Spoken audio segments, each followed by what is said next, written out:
Okay. This next lecture is going to be in English. It's going to be given by Celene Santos. The title of this lecture is Cognitive Dissonance and How we Interpret Who We Are. Okay, Celene has a BA in languages, a master's degree in social communications. She's also the head of the Clube Poliglota de Sorocaba, and she's been an interpreter for quite a while. She's been participating in Poliglotar since 2019. And by the way, that's when we met. And yeah, it's a pleasure to have you here. And the floor is all yours. Pleasure is mine. Thank you so much. Good afternoon, everybody. It's really an honor to be here and to share with you some of the things that have been part of my studies for a while now. You see, I think I am a frustrated psychologist. So when we think about cognitive dissonance, this is because it comes from scholars who have developed this. And throughout the talk, you will have some songs. And the purpose of that, I'll tell you later, what is the purpose of that? And so the first one is islands in the stream. That's what we are. The one in between, no one can be wrong. Stay away with me to another world. Stay away with me to another world. And we rely on each other. From one love to another. Does anybody remember the song? Is that ring a bell? Yeah, that's it. So later, I hope it fits throughout the talk. All right, so the brain. Well, it's the most important organ, and it's the one that we have perhaps the least control. Or we want to believe we have some control over it. However, the emotions, sensations, and most of the reactions we take are already ingrained in our brains, and we're not aware of them. They've been with us, with mankind, for probably more than 5,000 years. So the brain and the study of the brain, neuroscience books and videos, all from YouTube channels, is the thing that I do the most. And the other thing, you see the girl there, she's on the side, and one side, she has the heart. On the other side, mind, the brain, let's say the logical aspect. My story is like that. You see, my husband and I, we have diverged political views. He is the one who believes that the only solution to Brazil would be on the far right. And the nationalist, let's say. Me, on the other hand, well, if some of you have already spoken to me, you know that I completely diverge from that. Okay, I have feelings more than logic. So we start with a classical definition, dictionary, for the word cognition. It comes from Latin, and that means the mental act of a process of knowing, of acknowledging something, cognito. And when we get to know something, you develop knowledge. It becomes part of your belief. It is something that you will always refer to when you have to take a decision, to choose the things. Later on, we go exactly into this. Why we take decisions all the time. And the other one, dissonance. Dissonance, something that doesn't sound right. Something that there's a friction, something that is disconnected, disagreeing. And the word disagreeing also brings the idea of the word discomfort. So the this thing is a connection. And now the mentors, the people that inspired me. Since before the pandemic, probably 2018, I had the chance to take the course from Barbara Oakley. You probably may have heard about her. She has some courses on Coursera. And she's written books too about learning how to learn. So she is the first one that opened the door on that. And the art of learning, a guide for college success, is when I was introduced into getting to know areas of the brain and how we activate them into memories, store memories, reproduce memories, spread memories, okay? And then the other three partners. First one on the left, Elliot Harrison. If you have the chance to check his book, The Social Animal, it is a book you cannot put it down that easily.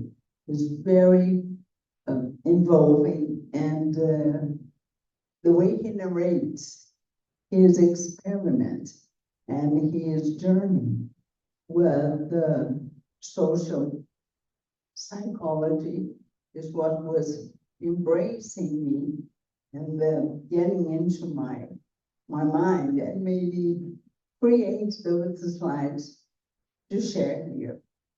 The one in the center, Lisa Feldman Barrett, another scientist, researcher. She wrote the book, How Emotions Are Made. And the interesting things and experiments to help us understand why we sometimes tend to be so biased on the things we choose. And let's say the craziest look one, the one on the right, Sapolsky. He is the one who wrote the book, Why Zebras Don't Get Ulcers. And yeah, and he has studied baboons in Africa. He has been to Africa for more than 12 years, collecting blood from baboons, and we study hormones and the other substances that are triggered when we have too much cortisol or adrenaline, and etc. Okay, the founder of the story, Elliot Harrison. The book is here, Un Animal Social, or Social Animal, right? And it's a 500-something pages book. He talks about the experiment that confirm how much we tend to, let's say, copy other people's ideas in order to be accepted, in order to feel that we belong to a group. And the one that inspired him, right, he was his mentor, was Leon Festinger's. And the theory with Leon Festinger, see, that dates back from 1954. So this experiment is like this. as you see on the board, that there are knobs.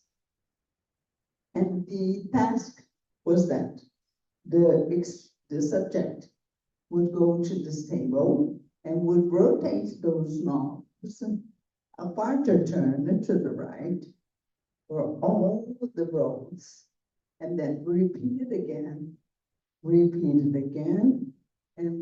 it again, and repeat it one more time. Job was basically that. So after that, they were told that they had to tell the person in the waiting room, the one that would be after this guy, that the experiment was not dull, was not boring. It was actually something that the participants enjoyed doing. But what they didn't know is that by telling this line, they were being the experiment. You see, there were two groups. One group would have a $1 pay to say that, $1 pay. And the other group would have a $10 pay. So you can imagine that, well, maybe the people that get paid the $10 would do that more willingly, right? And the ones who get $1, they said, well, okay, I'll do that, right? But it turned out the result was not quite like that. I will not go into the result right now. I'll present it later for the next slide. Stay with me, bear with me. And because I was going to present this at 5 p.m., I thought at 5 p.m. everybody would be really already almost asleep. And so I brought this quirky example of dissonance. Let's play the video.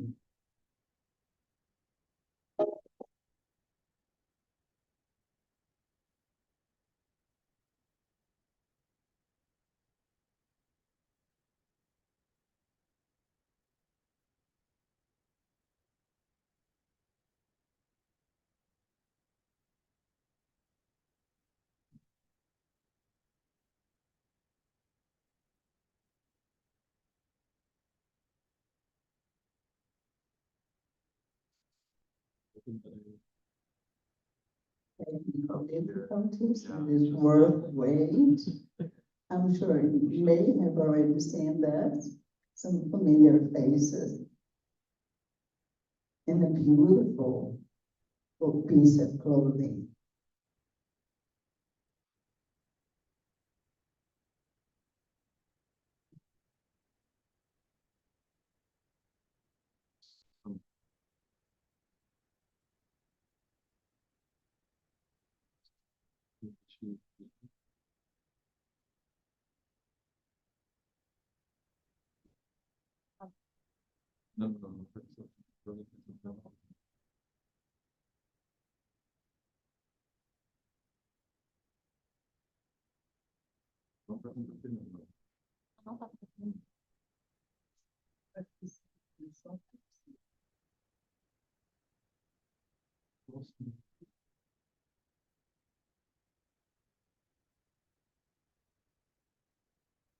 The image that does not, the sound properly will come. But we need the image for this piece of clothing.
And some spoiler alerts about the rest of the lecture. See,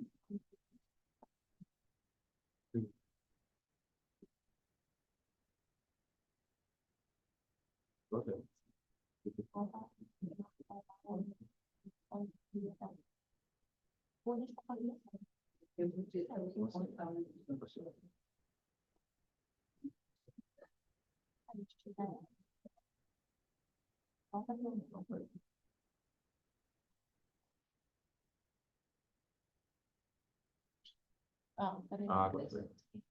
that's it, that's the one. See, familiar population. What's going on with my grandmother? Have a family and now I have heirlooms.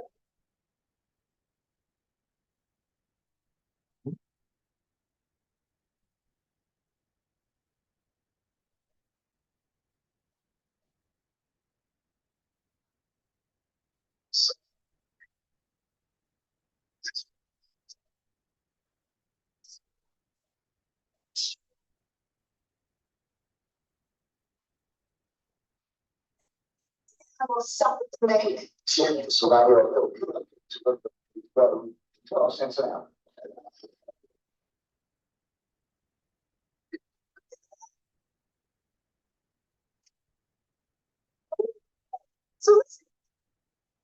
So that's Victoria West, sure. When you made my fur coat, free. Here, bring in the next person I know who dies.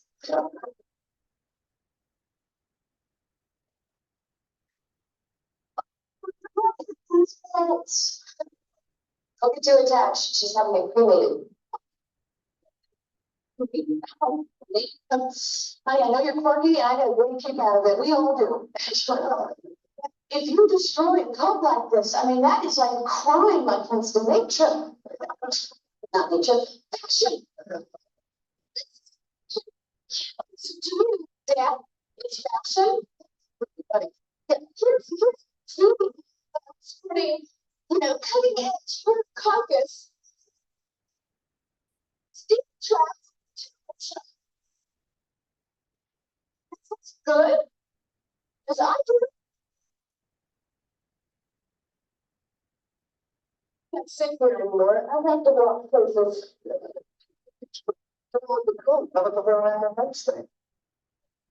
I can figure out, and for the information, links are not very nice. Okay, I admit it. I love this coat. Okay, it's the best thing I've ever got wrapped around me, including Bill Huntley.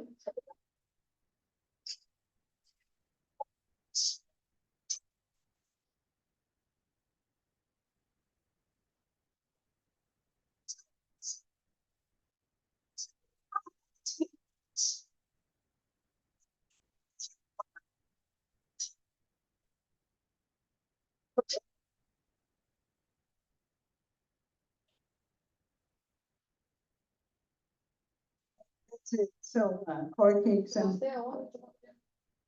quirky example with Phoebe from France. And you see, the moment when she started believing that she would look okay on the main coat, that's when dissonance, cognitive dissonance steps in.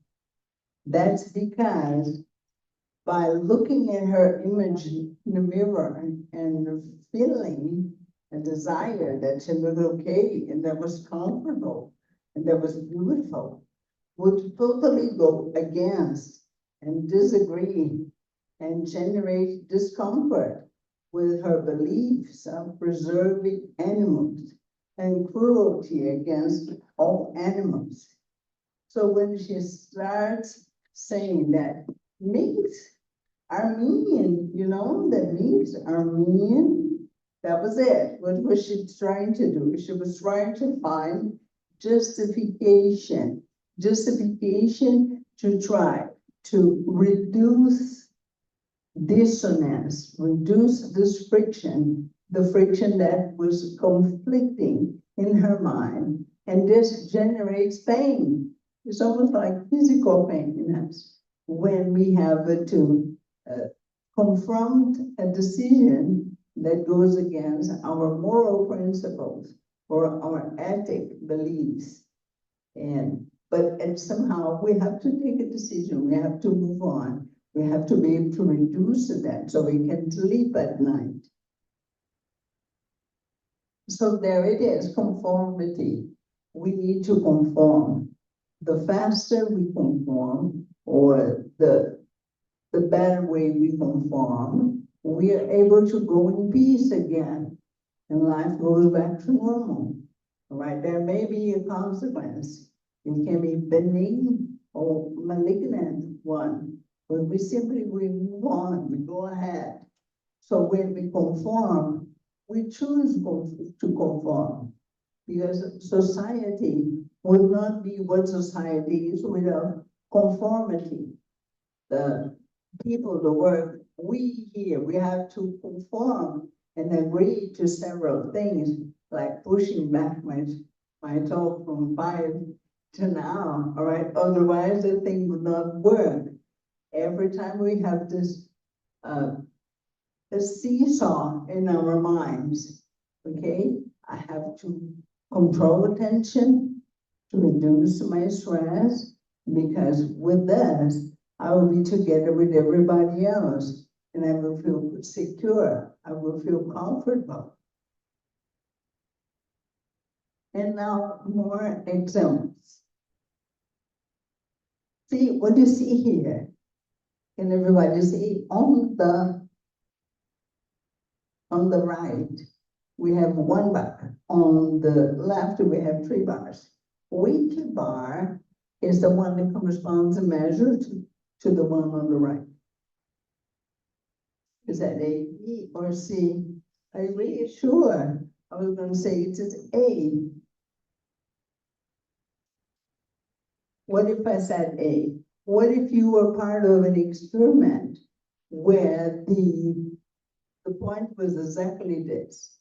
There were hundreds of people, maybe 123 people or more, and they were presented cards, many cards like this with little variations, and they had to say which one matched the first one. The only one thing they didn't know was that there were actors who were part of the experiment, and they were told to choose wrong choices. And for the first initial rounds, everybody would give the right answer. But after 3 or 4 rounds, the actors in the experiment start saying the wrong answer. 6 of them, 8 of them. And so if you are a subject to experiment and you know nothing about that, you will go into conflict. You know for sure the answer is C, right? But if you hear on the table 6, 8 people that go and choose the B or go and choose the A, and then when you choose the right one, and give you a look, that would somehow disturb you. That would somehow generate dissonance. And another example. This is a story that happened to me, actually. I live in Sorocaba, and there is a nice bakery there. And in this bakery, they have plenty of space for parking. But the parking space, they go 2 floors down. But there are elevators, so it's something really, really easy, not trouble at all. However, there is a space outside at the entrance of the bakery where you don't need to validate your ticket, so it becomes easier. But that is more for handicapped, for pregnant people, for elders. That's the area there. And so I was there on the Sunday, and we took the handicap space, and there was just one empty spot next to us, which was a pregnancy parking slot. And the man that was in the car, there was, he was driving into this, the man that was driving into this slot. So I give him a look, and I said, well, of course I'm not satisfied with what I see, but he sticks his head out the window, and he says, that would be just a minute. That would take, less than 2 minutes. It was really quick. And then I look at him disapprovingly, and I didn't say, but I regret not saying. I should have said, oh yeah, sir. So when is your baby due?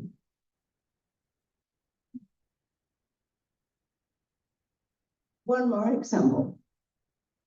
Are you familiar with this image? You recognize the image of where this is from? The movie? Casablanca. It's Humphrey Bogart and Ingrid Bergman. I don't remember the name of the characters in the movie, but the example of dissonance, here it is. There is this final scene. Sorry, if you have not seen the movie, for an alert, the movie is still beautiful, go and watch it. But in the final scene, he tells her that she should go on the plane and go be with her husband and leave him. They had an affair. They had a beautiful love story that happened in Casablanca, a one weekend thing. And the conclusion for that comes next. Okay, just one more example, so you build up this experiments and the real stories that happen. This is the Central Park 5 case. It's a heartbreaking tale of justice and racial bias criminal thing. This happened in the 80s, I believe, or before the 70s, where they were accused of brutally beating and raping a woman in Central Park. It was a case that was very well illustrated on media.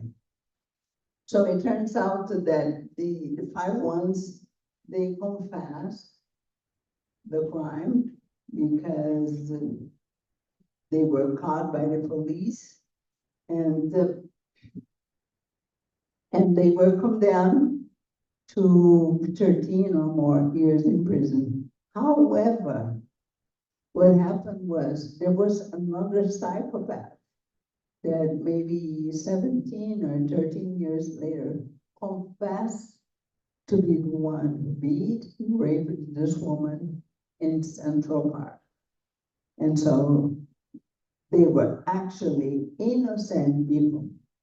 But why would they confess? What happened there? And the condoms example. This is one that Eliot carried out himself. He was invited by the university in Santa Cruz to create a campaign in order to get students, sexually active students, to use the condoms.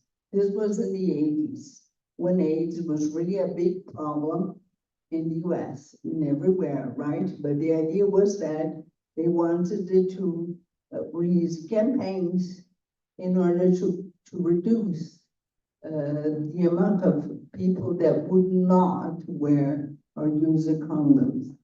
Practically only 18 people at the university said in surveys that they use the condoms while have intercourse. The rest don't.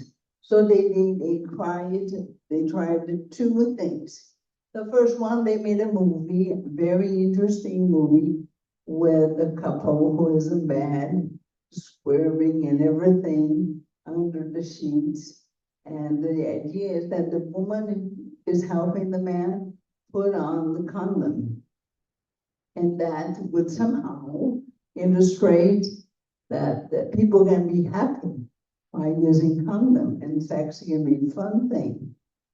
2 or 3 weeks after they showed the video, they came and surveyed everybody again, and the answers were yes, they were enjoying sex and they use a condom more often, and that was going okay. The percentage of using condoms increased by maybe 60%. And as they went on, they waited more 3, 4 weeks and went back again, surveying the same people. And guess what happened this time? The people who surveyed said, it's not that much fun anymore. I'm not having as much fun as the people in the movie were having. So I guess I forgot to use condoms. So he was in a situation that he had to come up with a different plan. And the plan this time came from something he heard from a friend of him.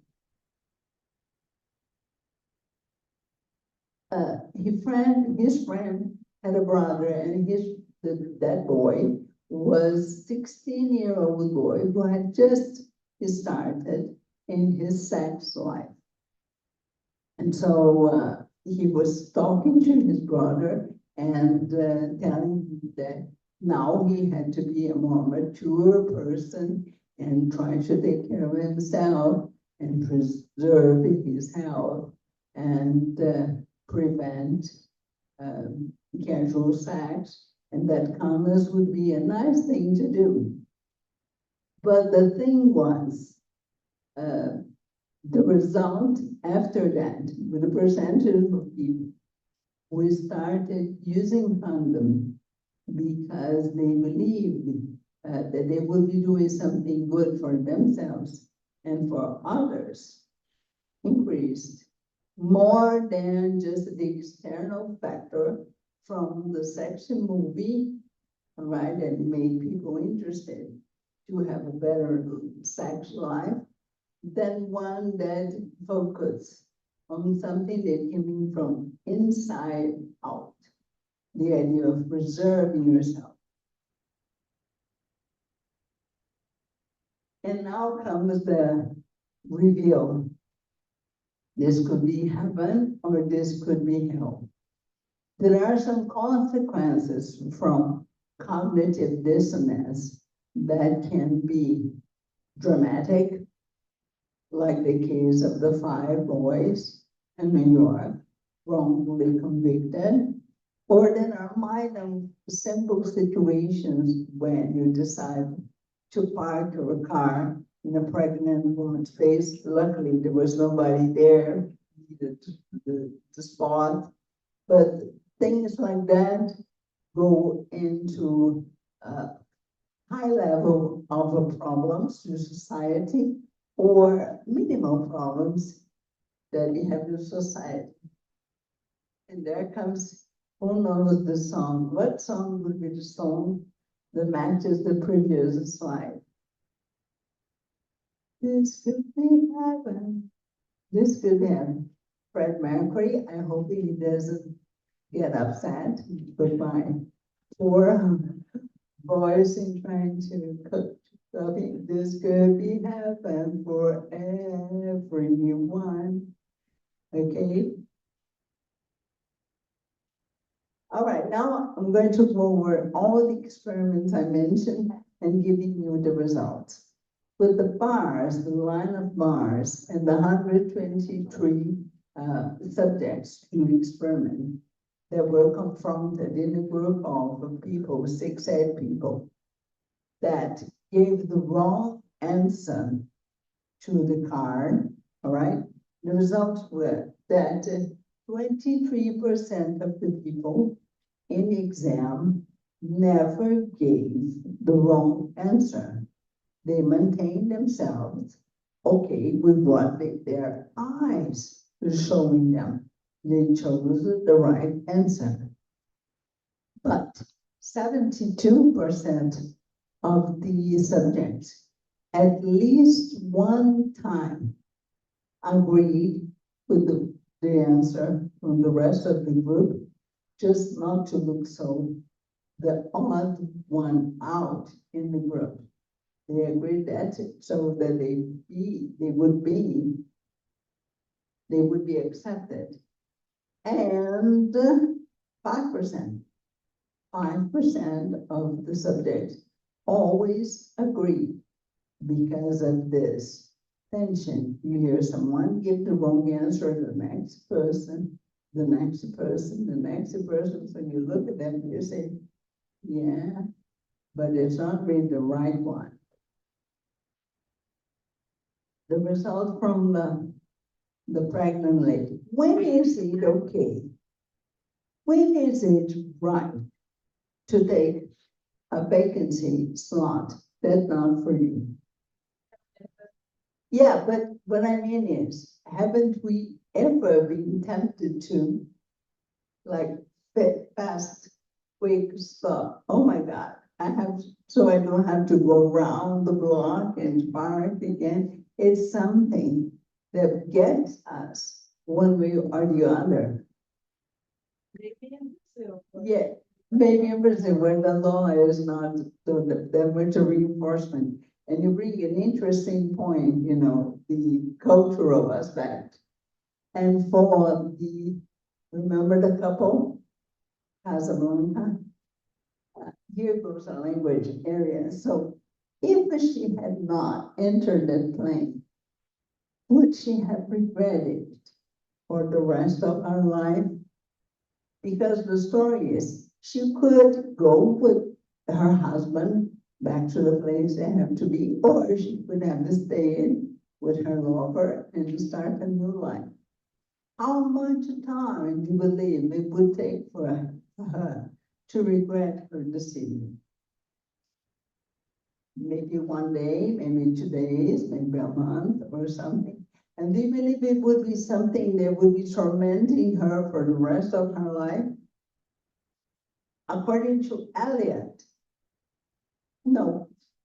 Because we somehow, when we are good dissonant reducers, we're able to live with that decision. We create justifications to us. Remember Phoebe?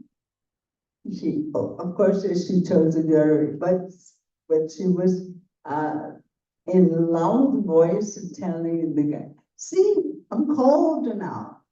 So in that moment, she has a reaction that will somehow make it less stressful for the decision she took. In Casablanca, how much time would she live with regret? Maybe not that much, because life goes on and you move on. But in this example, it's something malignant. This is when a decision, you know, a law decision, a court decision, will really damage the life of 5 people. 5 innocent people. Racism here had a very important role. And everything from that started because the judge, the person who decided on the case, she was not a mean person. She was not cruel. Eliot said that he doesn't think that she intended evil for them. It was the fact that after discovery, because of the confession, the actual criminal who did the crime, the judge herself, the woman, she could not face the fact that she had made the wrong decision and taken 5 innocent men to be in jail for more than 30 years. And it's not just because she made a wrong decision, but admitting that you, full of good intentions, full of ethical, moral principles, trying to do the right thing, how can you face yourself and admit that a mistake was made. Admit that you generated this trouble. There is something there which is dissonant that doesn't let you sleep. The effect of that would be tremendous. Probably she would not have the will to go to court in the next week and continue working. But luckily, and this is a recent photo, this is from 2024, they were all released, they were exonerated, they received a payment from public payment for the mistake. And now one of them is joining the Democrat. I think he is a congressman in the defense of civil rights, right, cause. And this is a situation when not fighting the dissonance within us can generate this bad result. That's why heaven or hell. So racism is probably the worst kind of prejudice we see. And why? How do we embrace those hidden traits of prejudice? And I bring here the sentence from another judge, American judge, Oliver Wendell. He said, the mind of a bigot is like the pupil of the eye. The more light you pour upon it, the more it will contract. So you can try your beloved ones to make them see that politically their point of view may be wrong, but you can shout, you can scream, bring evidence, show report, try the best way you can.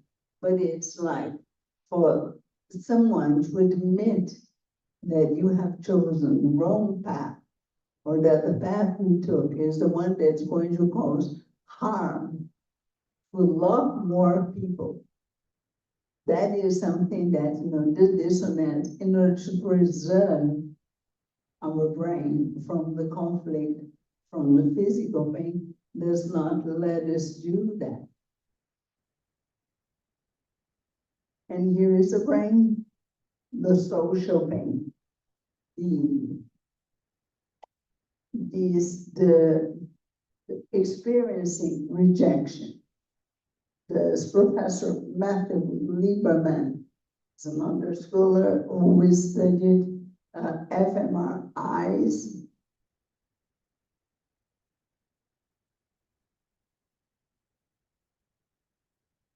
The images found in MRIs are the same part of the brain, the amygdala, or close to the amygdala, is the one that experiences physical pain, a broken leg, a neck, a knee problem, a pain. The areas that get lit are the same areas when you are experiencing rejection. His experiment is like that. Subjects were an fMRI, and they were presenting images of 3 people playing ball, throwing the ball one to the other. At a certain point, 2 of them started not throwing the ball to the third one for like maybe 1 or 2 or 3 minutes, and they would never return the ball to him.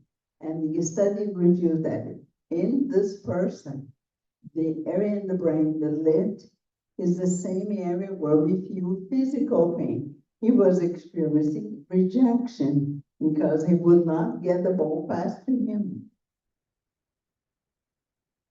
And well, we're close to the end now. But summing up with this, cognitive dissonance is part of a social life, is part of our lives. And it can bring benign situations when you have to decide by the scholar or not the scholar, by this or that, join one area and call it and not the other. Things that naturally we learn to live with and that will not cause much harm to us. But when we have this thing and then a fact, a great number of people, wars, war cases, you know the number of innocent people who are now in jail, incarcerated, just because, you know, at the moment they were sentenced, there was not a DNA, or because of someone else who has more money to cover evidence of things has paid for that and made the case disappear. And the better we learn to deal with dissonance or not to, or to keep a better eye open and throw the evidence at our faces and investigate more or go deeper into find things, maybe the better it is for society. Hopefully, certain terrible codes or mystical thing or religious, but like now we have the Tigrinha thing that everybody's in now. You know, imagine the harm that thing is doing, is really generating attention and trouble in several families. Is because I have destroyed several families. So cognitive dissonance, the power of it is just to be a flash of light, a beam of light that can help us elevate our awareness. Is it me? I'm Celene. I really would like everyone to say hi to me once in a while at Instagram in Celene. And language has been my passion. And now after I find this evidence, this theories, and I really have understood better my biases, and I'm happy to be able to share with you here at Poliglotar. And hopefully next year, maybe, I will not just be an information consumer, but I can be also a DJ and list all those songs and make them relevant to you all. Thank you very much. And thank you for your listening.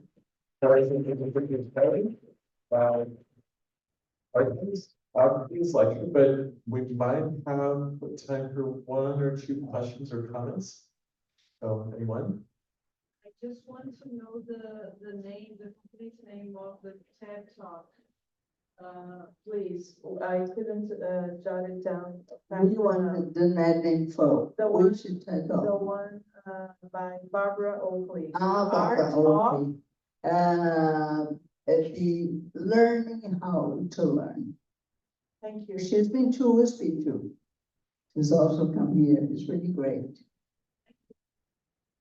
All right, anyone else? No questions or comments? Okay, I guess we should move on with our program here. Thank you so much, Celene, for such an insightful presentation. And